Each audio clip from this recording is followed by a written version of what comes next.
स्वागत है बच्चों जीडी सैम्स के चैनल पे, जहां आज हम पढ़ने जा रहे हैं standard 4 EVS part 2 third chapter Maratha sardars the famous house of the Bhosles. तो यहाँ पे हम क्या किसके बारे में पढ़ने वाले हैं? हम मराठा सरदार के बारे में पढ़ने वाले। तो हम क्या करते हैं, इस लेसन को स्टार्ट कर दें। तो यहाँ पे पहला है आपका पीरियड ऑफ अनरेस्ट, यानी कि ऐसा दौर जहाँ पे क्या थी, बहुत ही ज्यादा अशांति थी और किसी अशांति थी। तो यहाँ पे आपको बोला गया है as the saints preach devotion to God the brave Maratha sardar started a tradition of bravery, यानी कि इससे पहले वाले चैप्टर में हमने क्या पढ़ा था, जो संत लोग थे वो क्या करते थे, वो डिवोशन करते थे गॉड की। और तभी जब जिस दौर में जो संत लोग थे वो जब डिवोशन भक्ति कर रहे थे, उसी टाइम पे जो मराठा सरदार थे वो क्या कर रहे थे, वो ब्रेवरी का ट्रेडिशन ला रहे थे, यानी कि अपनी बहादुरी दिखा रहे थे। This was a period of great unrest, और ये पीरियड कैसा था, बहुत ही ज्यादा अशांति का था। The two sultans, the Adil Shah of Bijapur and the Nizam Shah of Ahmadnagar were constantly at war with each other. अब यहाँ पे हमें क्या पता चल रहा है, जो दो सुल्तान थे, दो सुल्तान कौन, आपके आदिल शाह ऑफ बीजापुर और निजाम शाह ऑफ अहमदनगर, ये क्या कर रहे थे, ये लोग एक दूसरे से बहुत ही ज्यादा लड़ रहे थे, बहुत ही ज्यादा इन दोनों के बीच में क्या हो रही थी, लड़ाई हो रही थी। They made use of the armies of Maratha Sardar in this war, और इस वॉर में वो लोग यूज किसका करते थे, तो मराठा आर्मी जो होती थी, मराठा आर्मी जो होती थी उनका इस्तेमाल करते थे किसमें, इस वॉर में। तो यहाँ पे आपने क्या देखा, जो संत लोग जब क्या कर रहे थे, डिवोशन कर रहे थे, तभी जो मराठा सरदार थे वो क्या दिखा रहे थे, अपनी बहादुरी दिखा रहे थे। और इसी टाइम पे क्या था, ये बहुत ही ज्यादा अशांति थी, और अशांति क्यों थी, जो दो सुल्तान थे निजाम शाह और आदिल शाह, ये लोगों के बीच में क्या था, बहुत ही ज्यादा लड़ाई झगड़ा था। और इसमें उन्होंने यूज किसका किया था, तो आपके मराठा आर्मी का यूज इस्तेमाल उन्होंने किया था। नेक्स्ट है द ब्रेव मराठा सरदार। अब यहाँ पे हम क्या पढ़ने वाले, द ब्रेव मराठा सरदार, यानी कि बहादुर मराठा सरदार। The Marathas were both brave and tough, यानी कि जो मराठास थे वो कैसे थे, बहुत ही ज्यादा ब्रेव थे, बहुत ही ज्यादा हिम्मत वाले थे। They were also fearless and loyal to their master, वो कैसे थे, बहुत ही ज्यादा लॉयल थे, फियरलेस, उन लोगों को किसी चीज का भी डर नहीं होता था, और वो अपने सरदार के लिए क्या थे, उनके मास्टर्स के लिए क्या थे, लॉयल थे। Then next, they were very proud of their achievement on the battlefield. The brave Maratha soldier with a spear in hand and a sword at the side would ride in the Sardar's cavalry, यानी कि देखो यहाँ पे जो मराठा सरदार थे उन्हें उनके achievement पे बहुत ही ज्यादा प्राउड था, और किसे प्राउड नहीं होना चाहिए, क्योंकि वो लोग बैटल फील्ड में इतने अच्छे से लड़ते थे कि बहुत अच्छे से लड़ते थे, जिनके वजह से इनका नाम भी बहुत ज्यादा था। जैसे कि यहाँ पे आप पढ़ रहे हो, इनके नामों के आगे क्या लगाया गया है, ब्रेव, यानी कि बहादुर लगाया गया है। और जो मराठा सरदार थे, वो जो मराठा सरदार के जो सैनिक थे, यानी कि जो सोल्जर थे, वो क्या करते थे, उनके एक हाथों में स्पीयर रहता था। स्पीयर का मतलब क्या होता है, भाला होता है, और उनके बाजू में क्या रहती थी, तलवार रहती थी। और वो लोग क्या करते थे, अपने सरदार के घुड़सवार में क्या करते थे, घुड़सवारी में क्या करते थे, जाते थे और लड़ते थे। All the Maratha Sardars had their own private armies. If such a Sardar went to the Sultan with his army, the Sultan gave him employment, made him a Sardar of his kingdom, and sometimes conferred a Jagir upon him. यानी कि जो भी मराठा सरदार होते थे उनके पास उनकी खुद की आर्मी होती थी, और जब भी वो ये आर्मी लेके सुल्तान के पास जाते थे तो सुल्तान उन्हें क्या देते थे, एम्प्लॉयमेंट देते थे। और कुछ लोगों को क्या मिलता था, या तो उन्हें किंगडम बना के मिला जाता था, या तो उन्हें जागीर दिया जाता था। The sardar who received such a jagir considered himself a raja, यानी कि जो भी सरदार को वो जागीर मिलती थी उन्हें क्या कंसीडर किया जाता था, वो खुद को क्या मानते थे, राजा मानते थे। There were many famous Maratha Sardars at the court of Ahmednagar and Bijapur. The more famous among them were the Jadav of Sindhkhet, Nimbalkar of Paltan, Ghorpades of Mudhol, Mores of Javali, Bhonsales of Verul, यानी कि इन जो उस time पे बहुत ही ज्यादा famous Maratha सरदार थे, लेकिन उनमें से ज्यादा फेमस कौन थे, तो वो थे आपके जादव ऑफ सिंधखेत, निम्बलकर ऑफ पलटन, और घोरपडेज ऑफ मुदल, मोरेज ऑफ जवाली और भोसलेज ऑफ वेरुल। ये लोग क्या थे, ये लोग बहुत ही ज्यादा फेमस थे वहां पे। The Sindkhed of Yadav, the Sindhket Yadavs were descendants of the Yadavs of Devgiri, यानी कि जो सिंधखेत थे, सिंधखेत यादव थे, ये किसके वंशज थे? तो ये यादव ऑफ देवगिरी के वंशज थे। Jijabai the mother of Shivaji Maharaj was the daughter of Lakhuji Rao Yadav of Sindkhed, यानी कि जो राजमाता जीजाबाई थी वो किनकी डॉटर थी, किनकी बेटी थी? तो वो लखुरजी राव यादव की बेटी थी। देन नेक्स्ट है ट्रेडिशन ऑफ वेलोर। तो वेलोर का मीनिंग क्या होता है? यहाँ पे आपको वेलोर का मीनिंग बोला गया है, great courage in the face of danger specially in a battle, यानी कि जो आपका बैटल होता था, जो वॉर होता था, उसके अंदर जो आपको क्या, हाँ, जो भी आपको बहादुरी दिखाई जाती थी उसे हम क्या बोलते थे? वलोर बोलते थे। All this sardar were brave but many of them were sworn enemies of each other, यानी कि ये सारे जो सरदार थे वो बहुत ही ज्यादा बहादुर तो थे, लेकिन वो एक दूसरे के क्या थे?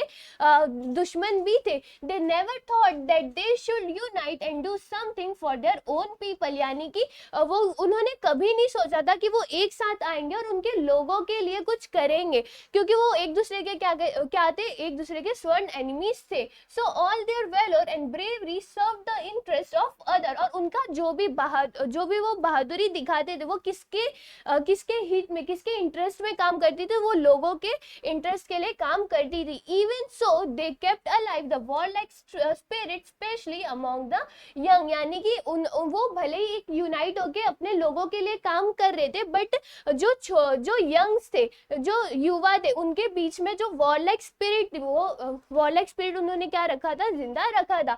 Many famous soldiers were born in their families who kept alive the tradition of valour among the famous families the Bhosles of Verul showed great bravery and enterprise, यानी कि जो भी फेमस फैमिलीज थी उनके बीच में जो भोसलेस ऑफ वेरुल से उन्होंने क्या दिखाया था? उन्होंने बहुत ही ज्यादा ब्रेवरी दिखाई थी और साथ ही साथ उद्यमशील भी दिखाया था, मेहनती भी उन्होंने दिखाया था। तो ये हो गया आपका ट्रेडिशन ऑफ वेलोर, यानी कि वेलोर का मतलब क्या होता है? आपका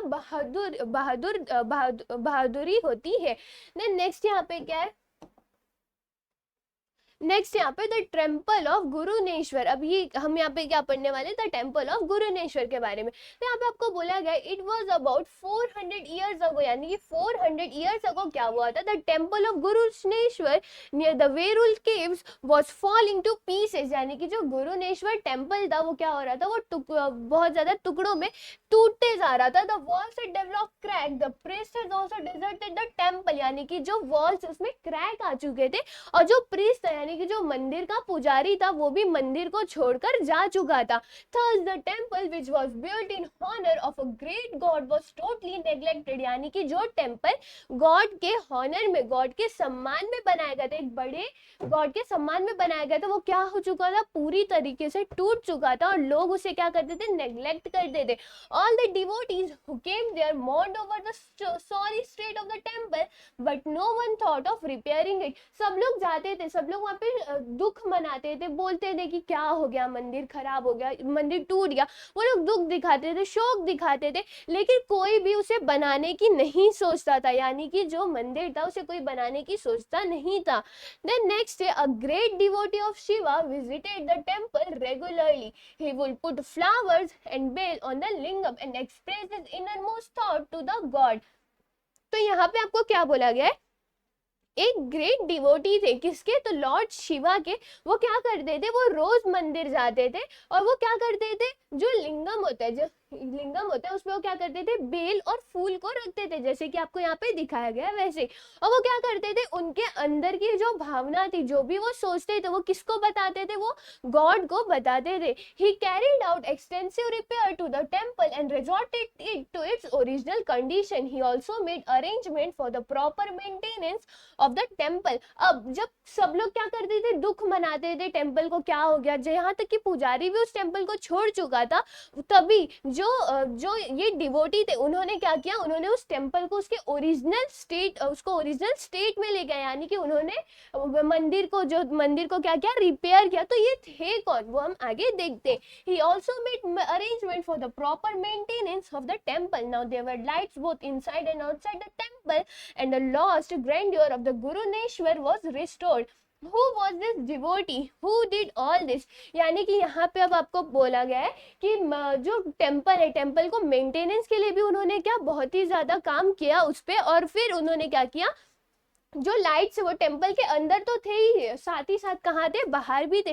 तो ये थे कौन, किन्होंने इस जो टेम्पल का खोया हुआ, जो टेम्पल का जो खोया हुआ जो भी ऑनर था वो कौन लेके आया, जो टेम्पल को उसके ओरिजिनल स्टेट में कौन लेके आया, ये कौन थे। तो यहाँ पे आपको बोला गया है ही वॉज मालोजी राजे भोसले। वो कौन थे, वो मालोजी राजे थे जिन्होंने क्या किया था, उस टेम्पल को बनाया था वापस से। देन नेक्स्ट है यहाँ पे द भोसलेस ऑफ वेरुल। अब यहाँ पे हम क्या पढ़ेंगे, भोसलेस ऑफ वेरुल के बारे में पढ़ने वाले। तो यहाँ पे आपको बोला गया Maloji Raje Bhosle the patil of Verul was a great devotee of Shiva, यानी कि मालोजी राजे कैसे, वो क्या थे, वो क्या पाटिल थे, वेरुल के वो क्या थे, पाटिल थे, और वो क्या करते, वो क्या थे, ग्रेट डिवोटी ऑफ शिवा, वो शिवा के डिवोटी थे।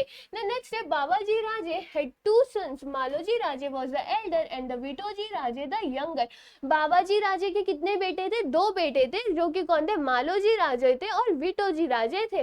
Babaji Raje Bhosle had the right of a patil in the Verul village, और बाबाजी राजे भोसले को क्या था, उनको अधिकार दिया गया था पाटिल का, कहाँ पे, वेरुल के गांव, वेरुल गांव में। देन नेक्स्ट है Maloji Raje and Vithoji Raje were both brave and enterprising. जो मालोजी राजे और विटोजी राजे थे ये कैसे थे, बहुत ही ज्यादा बहादुर थे, और साथ ही साथ क्या थे, मेहनती भी थे।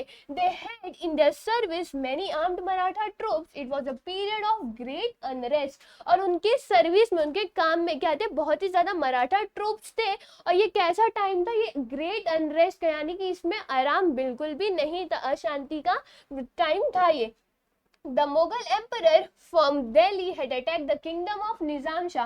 Daulatabad was then the capital of Nizam Shah. और जो मुगल एम्परर थे दिल्ली के, उन्होंने किनके किंगडम पे अटैक किया था, तो उन्होंने निजाम शाह के किंगडम पे अटैक किया था। और उसी टाइम जो दौलताबाद था वो क्या था, कैपिटल था, कहाँ का, निजाम शाह का कैपिटल था। मलिक अंबर वॉज हिज वाजीर और चीफ मिनिस्टर। और मालिक अंबर कौन थे, निजाम शाह के चीफ मिनिस्टर, या आप क्या बोल सकते हो, वाजिर थे।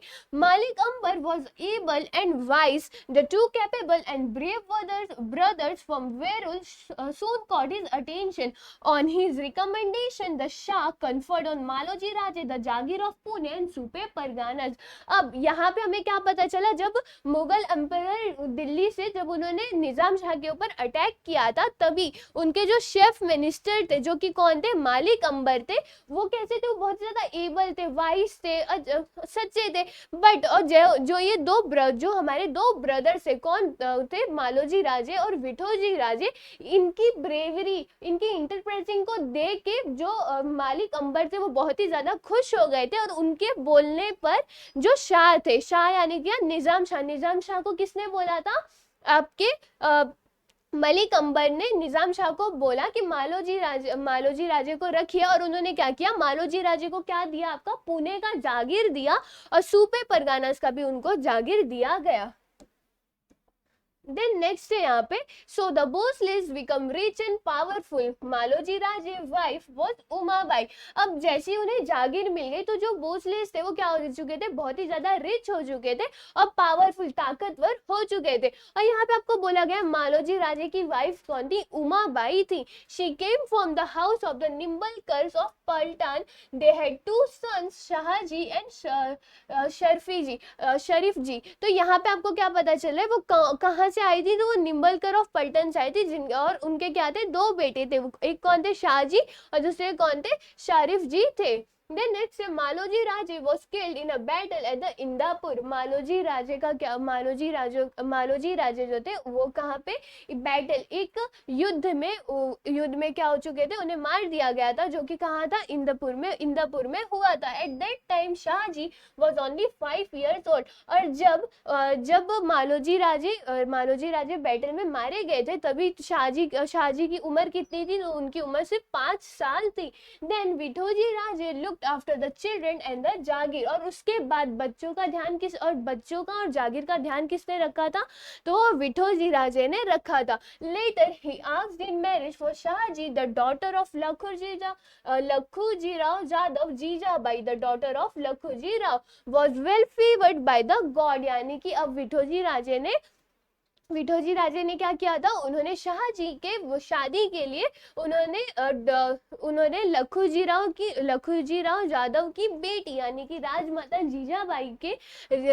जीजाबाई से शादी करने के लिए उन्होंने क्या किया, पूछा. और जो राजमाता जीजाबाई थी वो कैसी थी, उनपे गॉड की बहुत ही ज्यादा कृपा थी. Lakhuji Rao accepted Vithoji Raje proposal. Lakhuji Rao was a brave and valiant sardar in the court of Nizam Shah. Then जो लखुजी राव थे उन्होंने विठोजी राजे का जो प्रपोजल था वो एक्सेप्ट किया.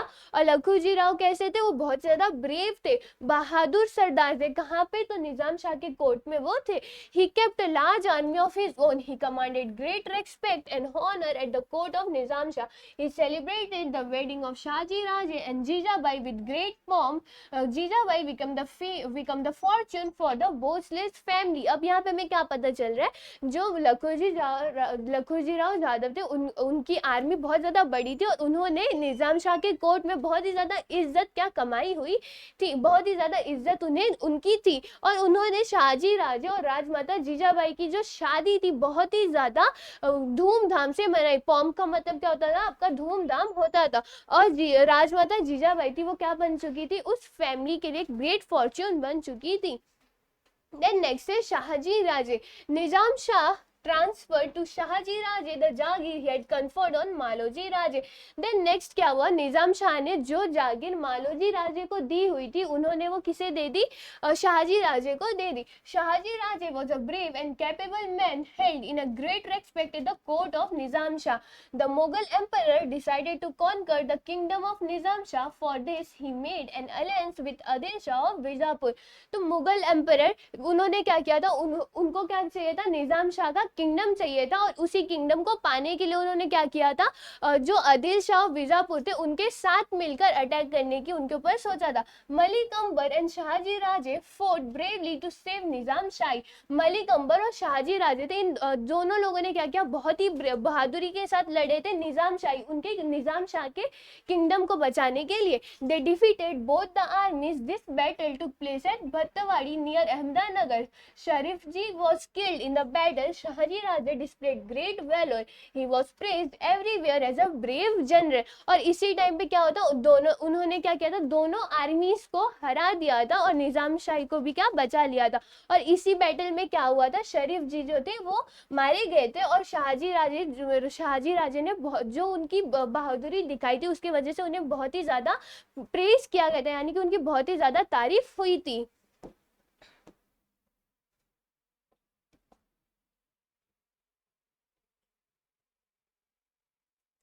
His reputation in court was so enhanced that even Malik Ambar began to feel jealous of him. This gradually led to antagonism between them. As a result, Shahji Raje left Nizam Shahi and joined the court of Adil Shah at Bijapur. और उनके इस war के बाद जो उनका reputation था वो बहुत ही ज्यादा बढ़ चुका था, जिसके वजह से जो मलिक अंबर थे वो शाहजी राजे से ज्वेलस फील होने लगे थे, जिसकी वजह से उनके बीच में अपोजिशन आ चुका था. और उसी की वजह से उन्होंने क्या किया था, निजाम शाही छोड़ के वो आदिल शाह के कोर्ट में आ गए थे. Adil Shah honoured him with the title of Sir Lashkar Chef Army. Later there were many development in Nizam Shahi. The Wazir Malik Ambar died. His scheming son Fateh Khan became the Wazir of Nizam Shahi. और जैसे ही उन्होंने निजाम शाही को छोड़ दिया था और आदिल शाह के court में गए थे, तभी आदिल शाह ने उन्हें सर लश्कर यानी उनकी शेफ ऑफ आर्मी बनाया था. और उसके बाद निजाम शाही में बहुत ही ज्यादा डेवलपमेंट्स हुई थी.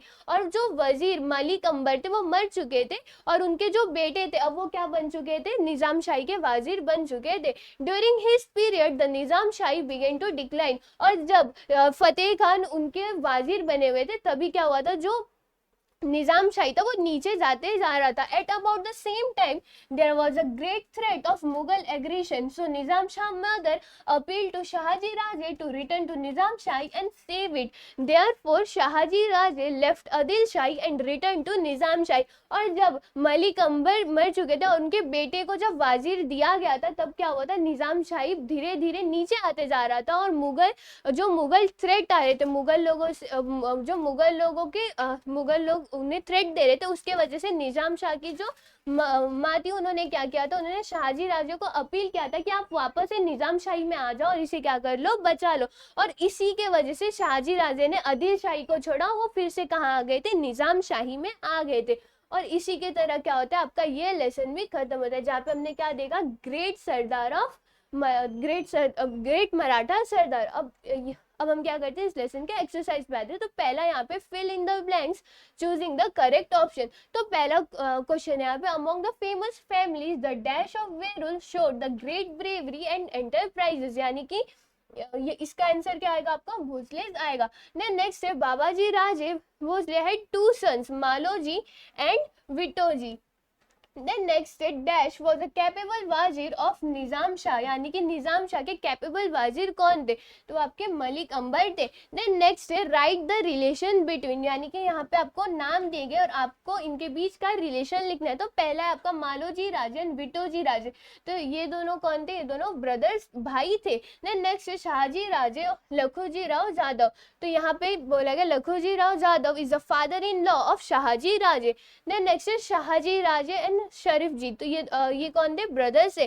देन नेक्स्ट है, Babaji Raje and Vithoji Raje, father and son. Babaji Raje is the father of Vithoji Raje. Then next है, मैच द पेयर. तो यहाँ पे आपको ए और बी दिया गया है. तो फर्स्ट सिंध खेत का आंसर आपका क्या आएगा, जादव आएगा.